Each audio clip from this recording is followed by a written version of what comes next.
एगो आइल बा अरे सब कर जिया खबर आइल बा राक्षस लोग जाके रावण से कहो कि सुनत नहीं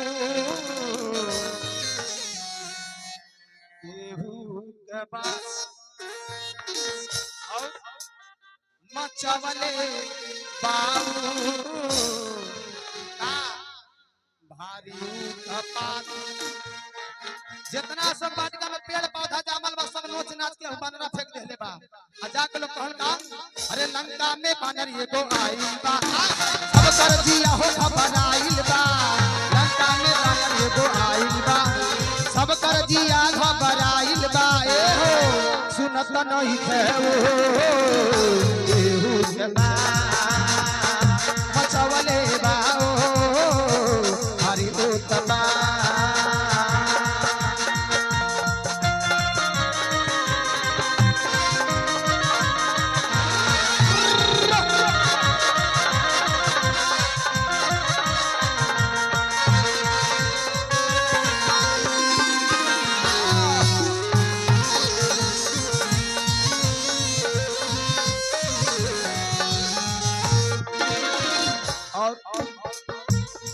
रावण जी कहले कहो एगो बानर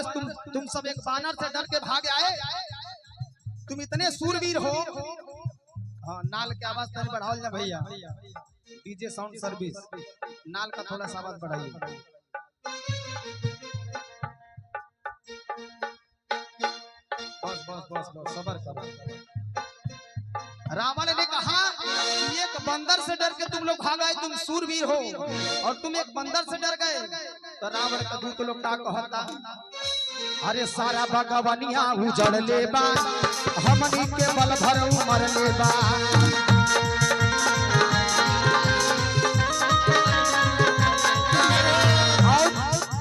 गली गली सबके दौड़ावता है टंगरी पकड़ के घुमावता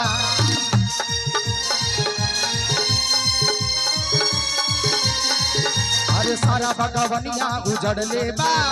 हमनी के बल भर उमर ले बा गली गली सबके दौड़ावता कंगरी पकड़ के घुमावता सुनी बतिया हमार करी कौनो विचार सुनी बतिया हमार करी कौनो विचार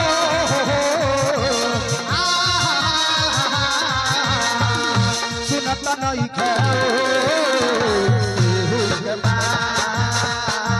चवले बाओ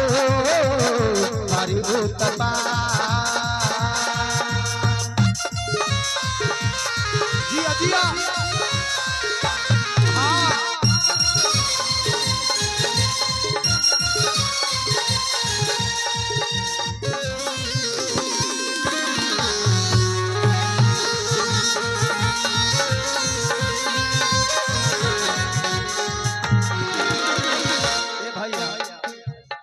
ध्यान दीजिएगा भाई जौन आगवा बानरा बैठल बाना आगवा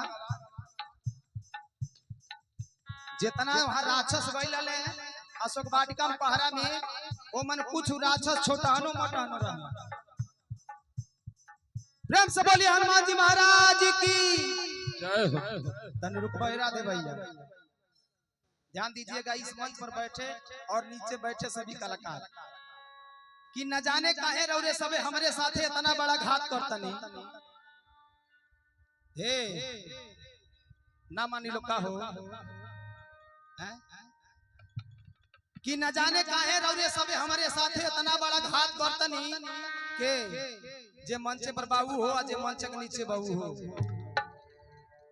कि न जाने काहे रौरे सबे हमरे साथे इतना बड़ा घात करतनी हम माइक लेके चिल्ला चिल्ला गीत गावतनी रौरे सबे अपन नियम बात कर और एक बात सुनो कि पीपल के पेड़ के जैसा हमने ताव नहीं देखा पीपल के पेड़ के जैसा हमने कहीं छांव नहीं देखा और रावण के जैसा दुनिया में किसी के पास ताव नहीं देखा और दुनिया में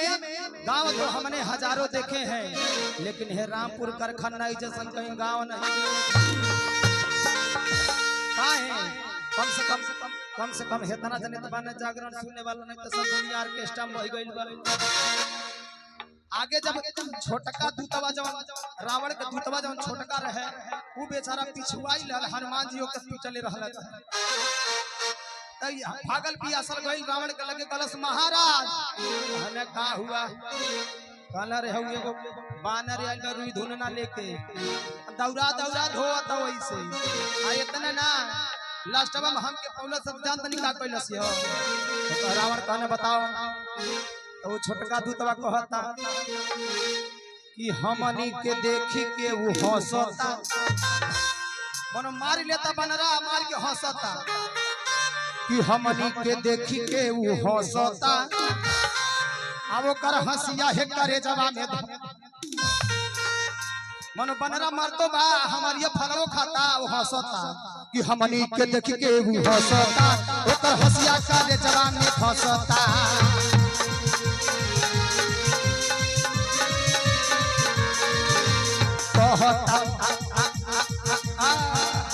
कहता लंका जरा दूंगा रावण को भी मैं मिटा दूंगा।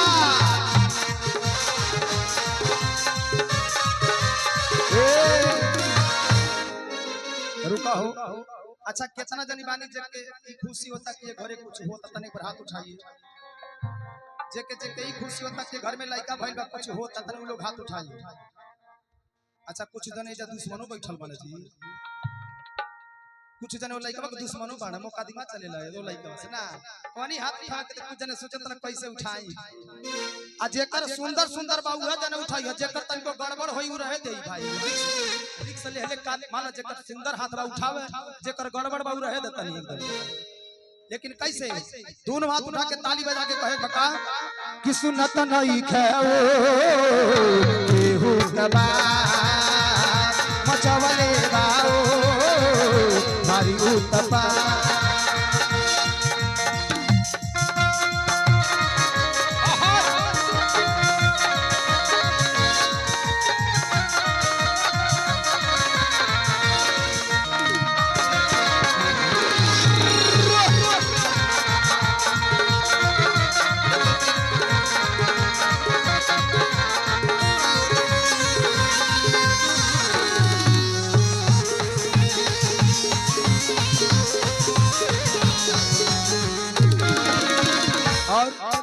हमनी के देख के वो हंसता ओकर हंसिया करे जवा में फंसता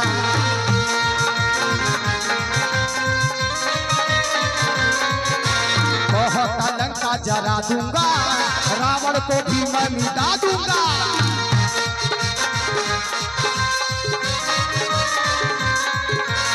और इतना दूत लोग पिटाइल बा के लोगन को होश हवास खराब बा काहे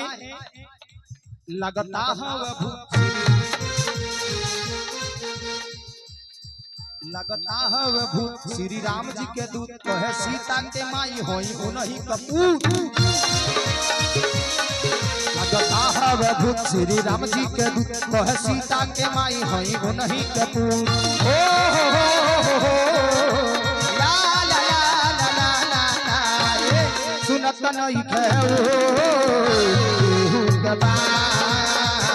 मचवले बाओ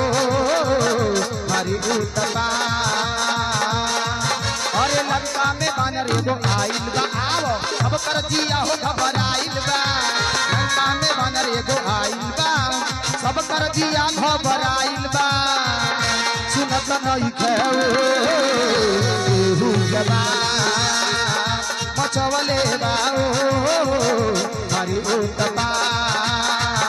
सुनत नहीं खेओ जबा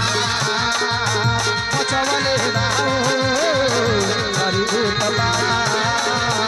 सुनत नहीं खेओ जबा मचवले बाओ मारी उतपा। प्रेम से बोलिए हनुमान जी महाराज की।